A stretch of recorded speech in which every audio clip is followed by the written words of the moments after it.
Hello and welcome to VLearn. This is Virtual Learning Network. This is session number 35, Ecology and the Future of Society in India. Topics to be covered are what is ecology, approaches to study of ecology in context of Indian society, health and environment, preservation of forest, step towards future.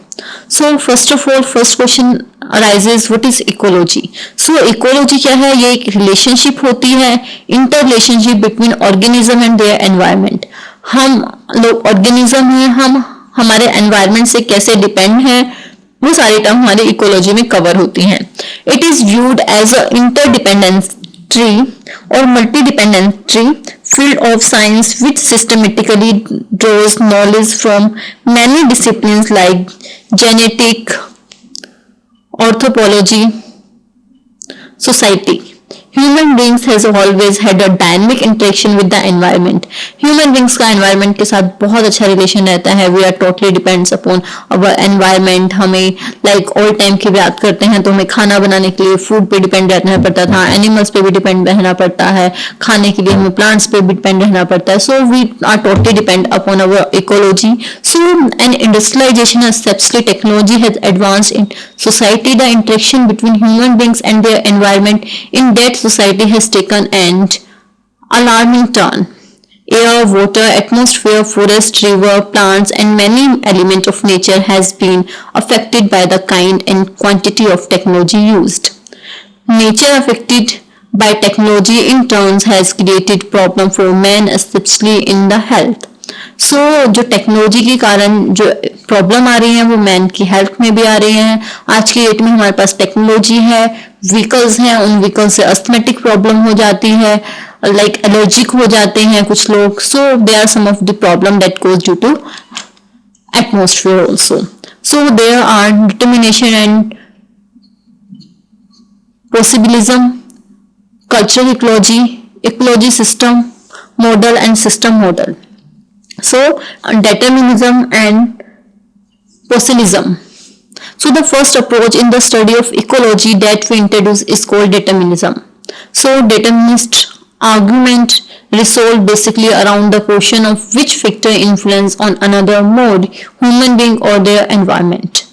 So सबसे पहला determination ये रहता है कि basically एक question है कि कौन किसको ज्यादा इन्फ्लुएंस कर रहा है, ह्यूमन बीइंग और their environment. So in this theory of environment is given primacy in terms of influences. In possibilism approach, primacy is given once again to environment. The basic idea of this theory is that environment is a key factor in civilizational development possibilities. If resources like timber, oil, precious metal, coal, etc. do not exist in sufficient quantity, then a nation becomes weak, inefficient and depend upon another nation states. देखिए resources भी बहुत ज़्यादा matter करते हैं. If एक state के पास timber नहीं है, ऑयल नहीं है, कोल नहीं है, तो वो कहीं से भी सफिशिएंट नहीं माना जा सकता, तो उसको डिपेंड होना पड़ता है किसी अनदर कंट्रीज के लिए. सो हम लोग कहते हैं कि हम एनवायरनमेंट के बिना बेसिकली कुछ नहीं कर सकते हैं और human being totally depend upon their environment.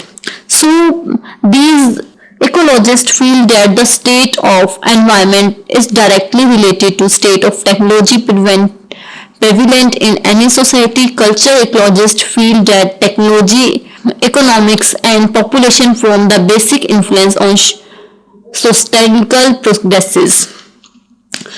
Ecosystem model. So this model point out the human being plays important role in maintaining the balance between organism and their environment. Human being can preserve or destroy nature. एक human being है बहुत ज़्यादा role play करता है अपने environment को good रखने के लिए. So एक ह्यूमन बीइंग को क्या चाहिए, अपने एनवायरनमेंट के साथ जस्टिफिकेशन करना चाहिए, उसको डिस्ट्रॉय नहीं करना चाहिए. लाइक हमारे बहुत से क्लाइमेट जो बेसिकली इरेगुलरिटीज आती हैं वो उनका काज भी हमारे पास इकोनॉमी बैलेंस की वजह से होती है. So the main advantage of ecological model is it is dynamic. The model point out the nature cannot now destroy neither towns and cities in a regular way. It may be possible in calamity like a major earthquake. So ecosystem model indicate that there will be a backlash from natural disaster if human beings do not mend their irresponsible attitude. देखिए जो natural disaster आते हैं is an example of earthquake. If जो human being है वो अपनी responsibilities को नहीं समझ पाएगा तो नेचुरल जो डिजास्टर है वो बहुत ज्यादा इम्पैक्ट डालेंगे. So here is a figure. Social system, exploitation, ecosystem. So there जब तक यहाँ पे अडेप्टेशन नहीं होगा, प्रॉपर सिलेक्शन नहीं होगा तो तब तक एक्सप्लॉयटेशन रहता रहेगा. सो सिस्टम मॉडल्स की बात करते हैं. All this model indicates to us without any expectation the guilt of humans in destruction of forest, minerals and another natural wealth. It is human beings who pollute the river and seas with chemical influence and technological waste. देखिए ecosystem की हम लोग बात कर रहे हैं अब तो जो हमारे पास बेसिकली जो हम इंडस्ट्रियलाइजेशन से जो यूज कर रहे हैं वेस्ट मटेरियल वो रिवर्स में जाता है, सीज में जाता है, तो वो भी हमारे जो सिस्टम है, हमारा एनवायरनमेंट है उसको कहीं ना कहीं पॉल्यूट कर रहा है, खराब कर रहा है. उससे बेसिकली क्या होता है ह्यूमन की हेल्थ पे भी इफेक्ट पड़ता है. वो गंदा मटेरियल जो हमारे टेक्नोलॉजी से वेस्ट निकला है रिवर में जाएगा, जो फिश एंड जो वाटर एनिमल है, फिश वगैरह है, वो उसको खाएंगे और वो फिर ह्यूमन तक पहुंचेगा. तो वो भी बेसिकली प्रॉपर पेस्टिसाइड्स से मिलके बना होता है जो ह्यूमन की हेल्थ पे इफेक्ट डालता है. So all living system at all biological level remains interacting with the environment, which makes a complex network of ecosystem. Ecosystem is defined as an interaction of all living beings within themselves as well as within environment living in a single location. It is also essential that every human society has enough stock of healthy water and atmospheric resources in order to build up a healthy future for in on coming generation. So ये भी बहुत essential है एक human society में healthy water होना, healthy atmosphere होना, so date कि जो हमारे आने वाली जनरेशन है वो भी हेल्दी रह सके. So tree, plants, streams, river, lakes, seas, sky, waterfalls, hills, mountains, snow, rain, etc. have been intertwined with every kind of human experience. But like in many another countries of world, the interaction between human being and their environment is taking an alarming turn in India too.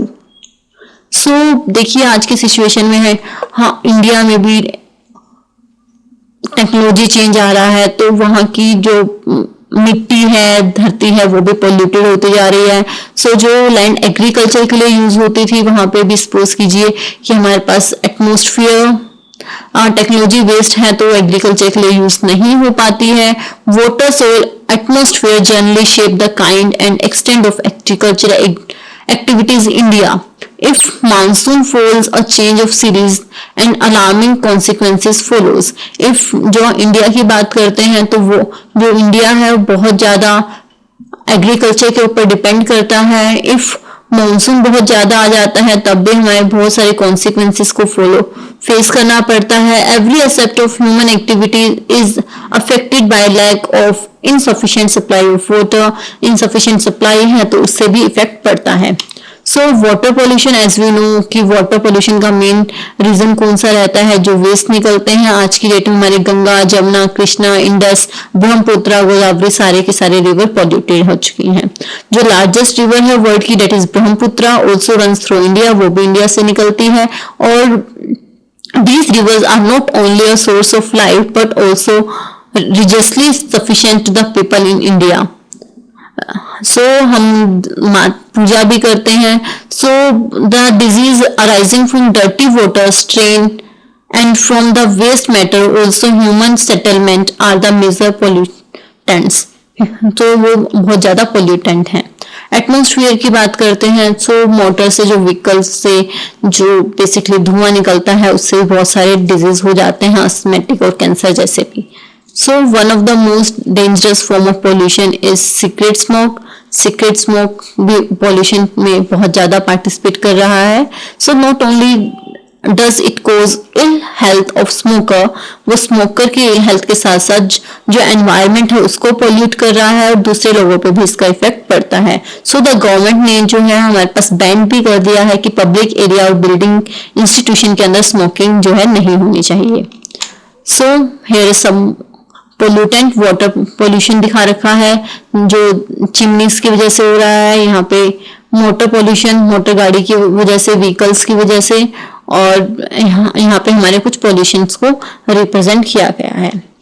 So land degradation, so on the fertility of agriculture land depends our capacity to feed the population of India.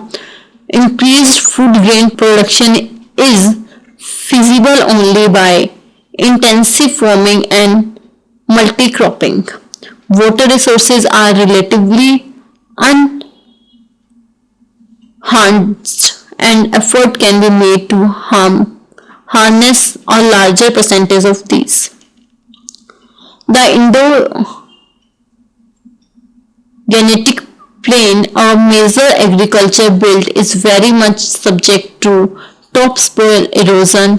देखिए हमारे पास soil erosion हो रहा है। soil erosion से basically क्या होता है, जो हमारी लैंड का जो गुड पार्ट होता है, जो फर्टिलाइज पार्ट होता है, वो पानी की वजह से या एयर की वजह से चला जाता है। सो उससे जो हमारी जो क्रॉप है वो नहीं बन पाती है, सो उससे भी इफेक्ट पड़ रहा है।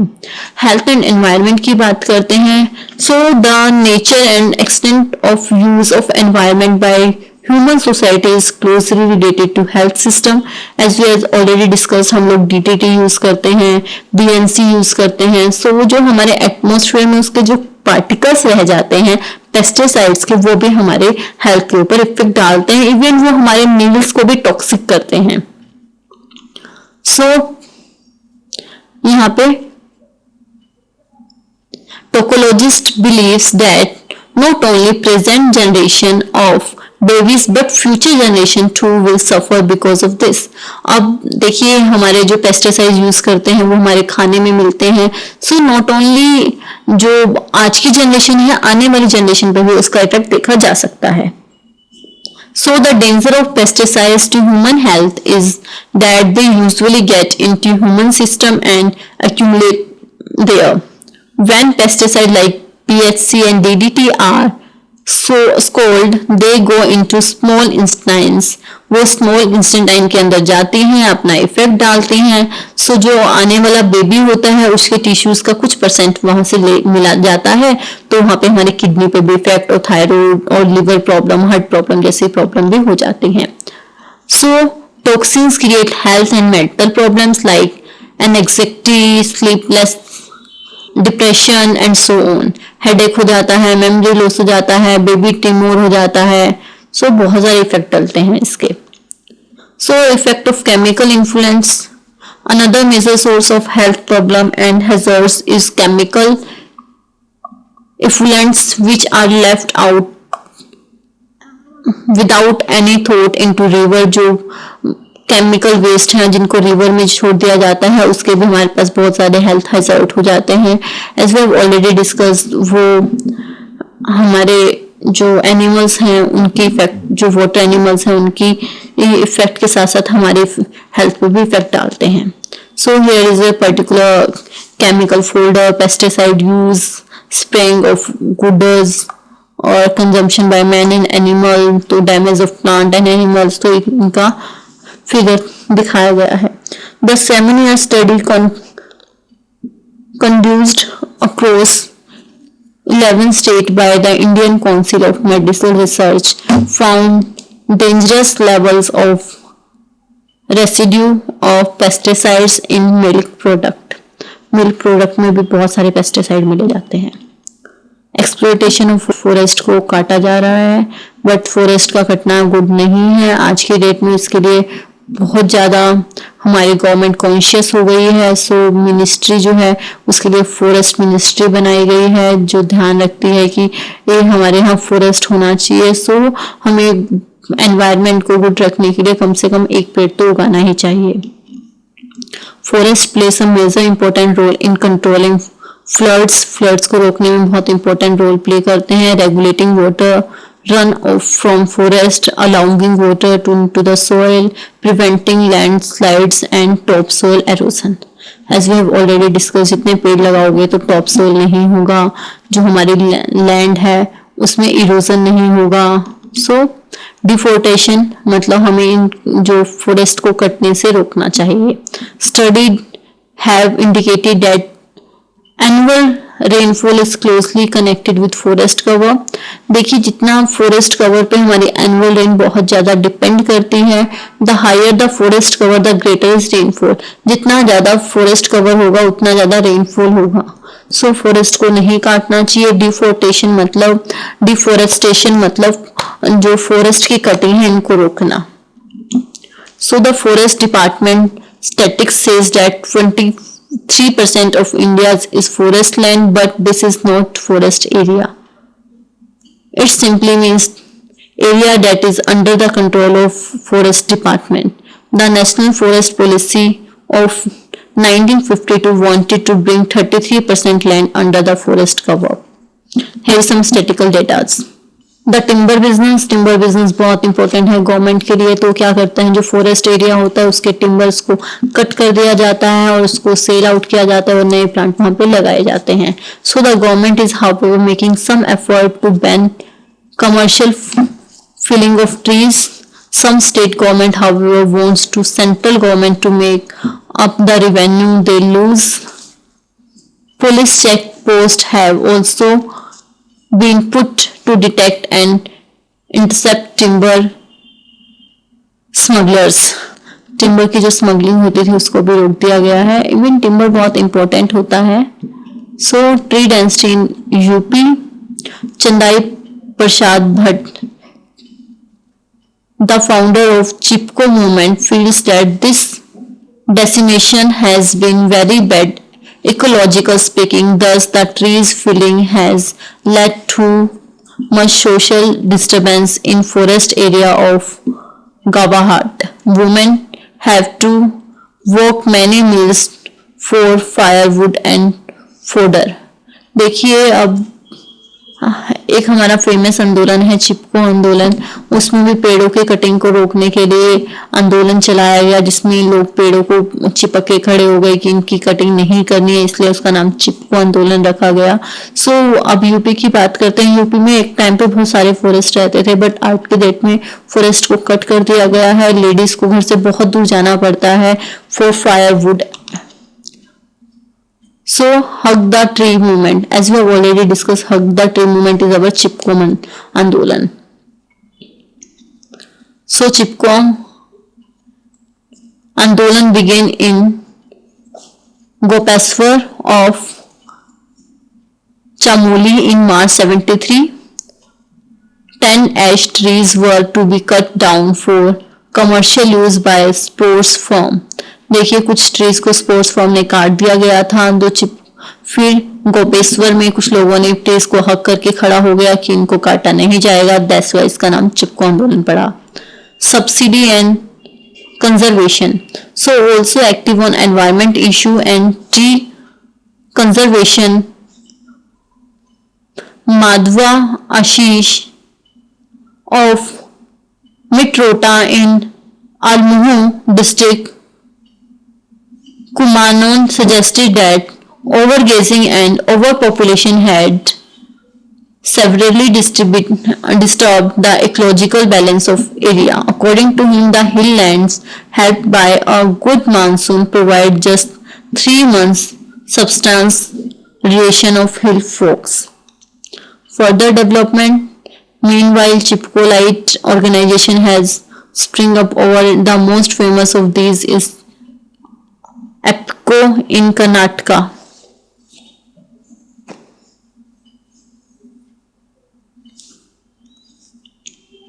Now move to our next slide. Now question for all of you people. At the very beginning my first question is what is culture ecology approach? My second question is what are the effect of pesticide on India? Now we will wind up our session here. Next we will discuss in our next class. Till then, happy learning, we learning.